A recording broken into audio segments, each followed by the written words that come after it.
right, welcome to part 2 of Tako Tsubo with Lori Carter and Mr. Heibu, of course, the star of the show.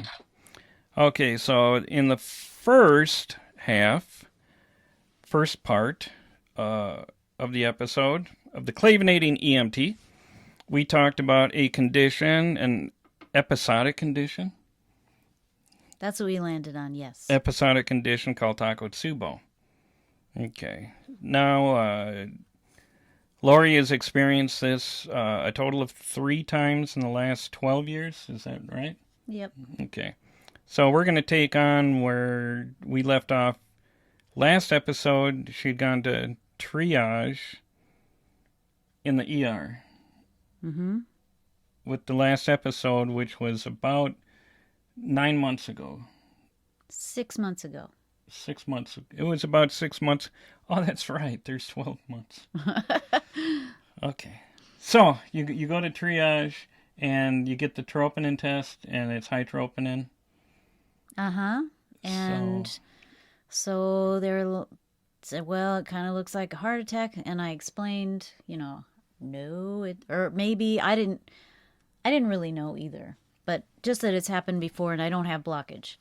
So then they sent me to Abbott via ambulance. My first ambulance ride. No kidding. Are they the most uncomfortable things in the world?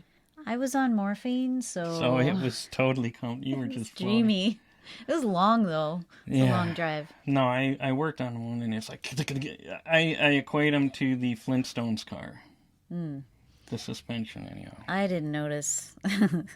It's good that they gave you morphine. That probably helped out with a lot of your systems, breathing and mentally and physically too. Angina, I am not saying angina anymore, okay? It just sounds too much like angina. So, but the angina can be really painful. Mm-hmm. Yeah, well, yes, and there were times where even after I got to the hospital and being there a while, it was at its worst. It takes a couple of, at least overnight for it to go away. But usually it takes up to a couple days. For me. So. And at this point, they had given you nitro. Yeah. And that just tanked your blood pressure, I assume. Well, just, and gave you a headache. Major headache. Right, because... But once they called Abbott, they told them to just give me morphine for the pain and send me over there. So... Good call. Yep. So I did that. And then my memory is shite. But I think they were... Of course, it always happens in the middle of the night. Or like...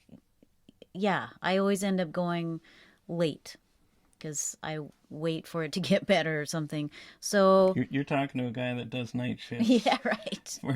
As an EMT for the fire department, so that's usually when people can't take it anymore. Yep. Is when we get called, and I totally understand that. Yeah. Because you keep hoping it'll go away before you go to bed. Yep.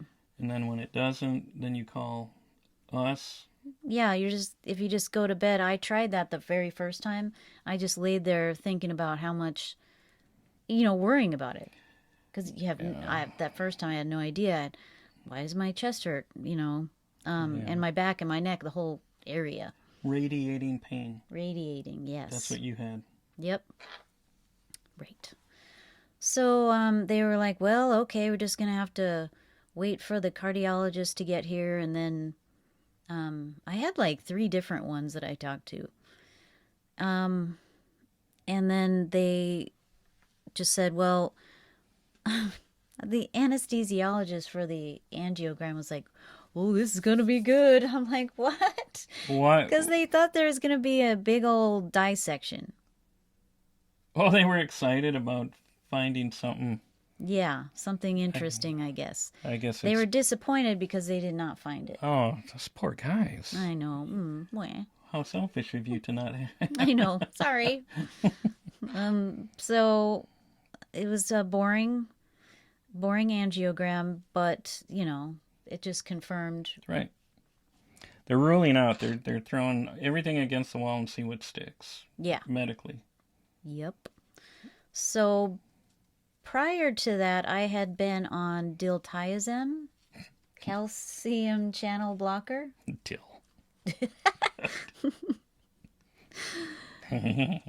Yeah. uh, yep. And long time on that.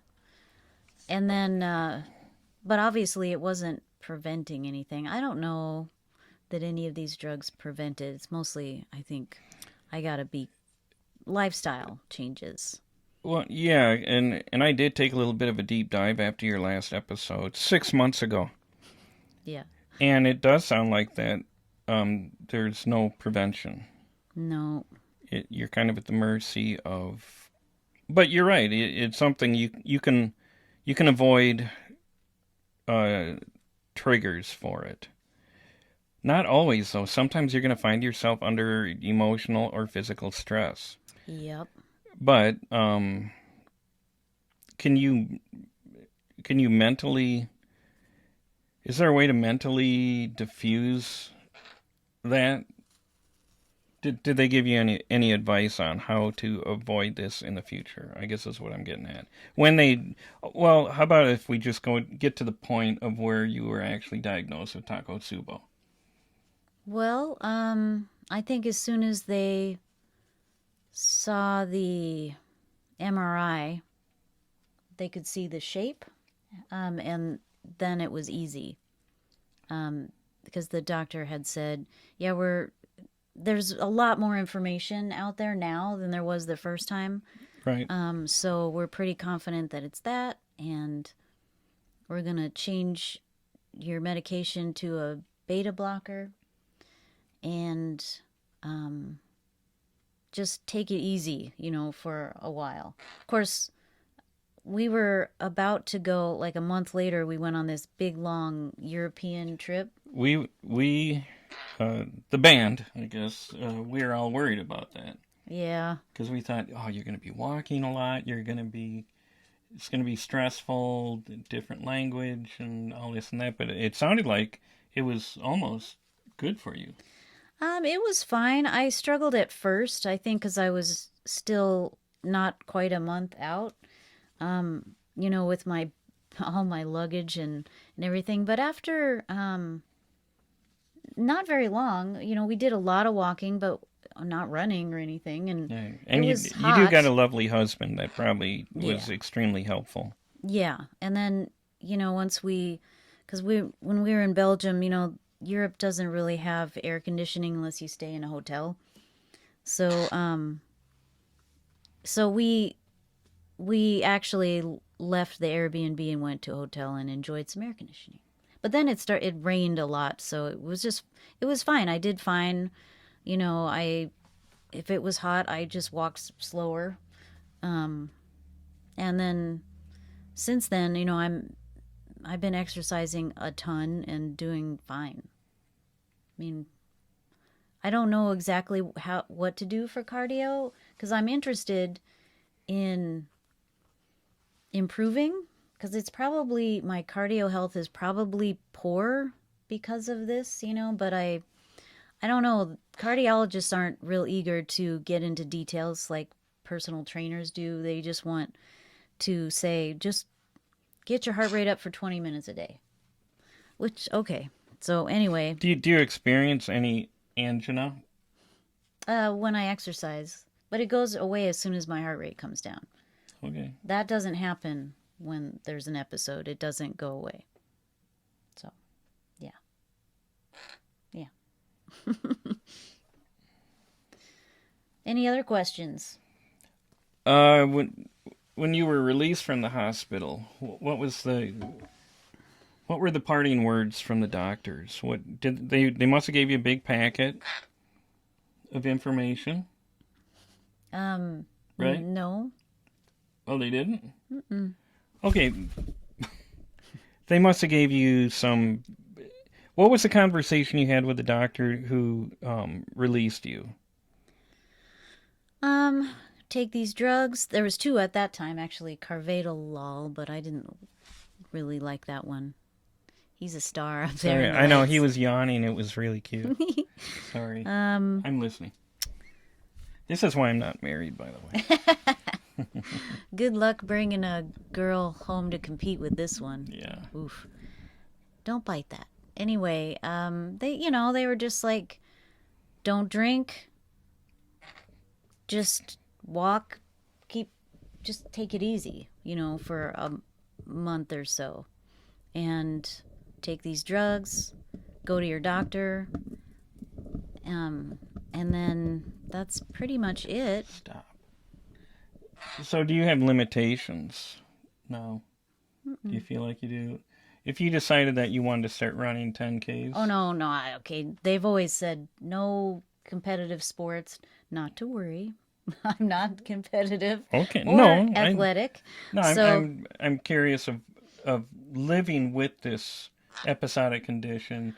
What limitations there are? well, yeah, I mean, for me, that's not a problem. I'm not running around. I'm not, don't run. Like, Leave Beaker alone. jeez. It's clearly not getting enough attention. Moderate exercise is what they say. So, walking, and I do weightlifting and some HIIT workouts now that I'm recovered. I feel good. Good. Well, it's nice that it's not residual. I mean, we collectively, again, I play in a band with the lovely and talented Lori Carter, and me and the guys in the band, we were worried and everything, but we have not noticed anything, which is good. Oh, yeah. Plus, I built in some breaks into our set. Yeah, and there's nothing wrong with it. Well, yeah, because Danny likes to sing. And he should. Yeah. So it's okay. So you went home. You got some parting advice from the doctor. Take it easy. Take this medication. And are you optimistic now going forward? Yeah, I just need to be careful. There are certain situations like Vegas. We went to Las Vegas. That show I was extremely nervous about. Like shitting bricks. I mean, oh God. Yeah. I think I was the only one that fucked up my part, though. I know, we did so good. That was great. Anyway, We played at Viva Las Vegas, the world's largest rockabilly festival. We're in a rockabilly band. yeah. We're cool. And there was lots of lights and there were people right up against the stage with big cameras, and I've never experienced that before, so And I a had huge crowd. yeah. I'm getting preened. Okay, that's all right as long as you don't bite my hair off. Yeah, he's not pulling it out. He's just like, what? Oh, Okay. I just got it colored. Anyway, oh my God, stop it. Maybe I'll get like a hair clip that looks like him. it's funny. He just wants to like pull it between his beaks. I forgot what I was saying. Oh yeah, Vegas. Viva. So, okay, that's enough. Oh my! I heard tearing noises. You look like Phyllis Diller now. Mr. Hey Boo. That was a nerve-wracking thing. It was a great show though. It was a lot of fun. I'm glad that we all did that. Yeah, Not a big money maker, but a big memory maker. for sure. But there was a lot, I had a lot of nervousness, and so I found myself having to employ strategies while we were in the midst of all that, just talking myself down. It's like, okay, I can notice, that my anxiety is ramping up, and I would just intentionally relax everything, and the thoughts would slow down, and I think that helps. So, if there's a silver lining in any of this, do you think that you're trying to live in the moment a little more? I know that you're a little more into Eastern philosophy than when I first met you, and trying to live calmer. And I think you and I both get a little bit edgy. Is that a kind? What? Is that a kind way of saying we're drama queens? Yeah, not as much as I used to. I'm try to just roll with things because Right, what's really worth getting upset about? right. Not that much. So, Well, that's what I'm saying. The silver lining in all of this is you're changing your lifestyle to a much healthier lifestyle. Anytime anyone has like a heart attack or any kind of thing like that, any medical condition, they tend to have a healthier lifestyle because of it. So even though it sucks to have a healthy lifestyle, but if you're going to look at anything positive, a takeaway, it's a lot of people will have a medical incident, or they'll get diabetes, they'll get high blood pressure, heart attack, things like that, and then they have to change their diet. They lose a bunch of weight. They start exercising, and the ones that live do. yeah, There's the one some people you've just been don't hanging care. around me too long. Yeah, the ones that die just don't give a shit. Yeah. They, Life isn't worth living if I can't have that's cheeseburgers. right. If I can't have my Twinkies, I haven't had a Twinkie in so long. Oh my god. It's been maybe decades for me. Me and Habu just had Pop Tarts. How old are you? Those are for children. I'll be 59 next week. I know I can relate to children more than adults. So, anything you want to add? It's a wrap up. I'm just very happy that it's more recognized now and more studied. Because they put me in some, I forgot this part of the story. They sent me down to the Mayo after that first time because they thought it was this spontaneous artery dissection, and I was part of this study. And then they said, "Oh no, I think it's because of this cardiac myocardio bridging, Cardio bridging, myocardial right? Which bridging." which Can't ever is say that. um, Which is there, but it's not the cause. it's very and it's actually very common. Yeah. And most people live their lives and don't know about it until autopsy. Right. If they have an autopsy, it's the arteries that feed oxygenated blood to the to the heart to the heart muscle will actually grow into the heart muscle Yeah. instead of on the outside like we see pictures of. So And yeah, they thought that was maybe a cause, but then this new guy said, "Well, this would be happening to a lot more people because of what you said. It's it's common." very common. So yeah. Anyway, I'm happy that the doctors know more now and can diagnose more accurately rather than treat you like an 80-year-old or whatever, somebody with a blockage, because it's not that. Right. Yeah, I mean that's the upside, I mean it still is it needs to be taken seriously and not blown off as some anxiety thing or some female thing because 90% are female. Mm-hmm. Sorry, but that's like I say the thing in medicine that drives me crazy is when any medical professional, anyone from an EMR to a brain surgeon, when they dismiss a person suffering or a person's symptoms and things like that, and they try to minimize it, and they try to make it seem like, oh, it's all in your head. Mm-hmm. I Mm-hmm. and I think the interesting thing about this, and I hate to use that word, but it is. I mean, you know me. I'm a geek, Mm-hmm. and you can see why I find this really interesting. Right. Because it's psychosomatic. It's biopsychosomatic. That's fair. Yeah. Yeah. But it is physical damage, but it heals itself. It's not permanent, which Right, is that's the good news. I'm very relieved about that.